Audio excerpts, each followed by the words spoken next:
Question number 9. Okay. An object of mass m strikes a vertical wall horizontally at speed u. So this is the vertical wall, this is the object of mass m. It goes like this, it strikes it at here with a velocity u.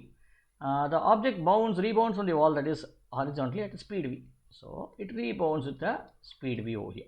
That means some amount of energy is lost here. What is the magnitude of the change in momentum of the object?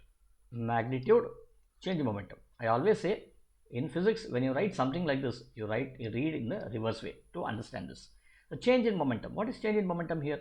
So mu, say if I consider this as your positive direction, positive x-axis over here, okay, mu is the initial momentum, and what is your final momentum?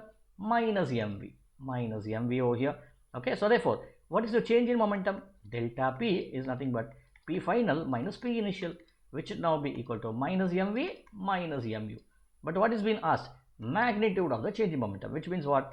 Take modulus of delta p, which should now be equal to mv plus mu, which should be m into u plus v. Answer is D.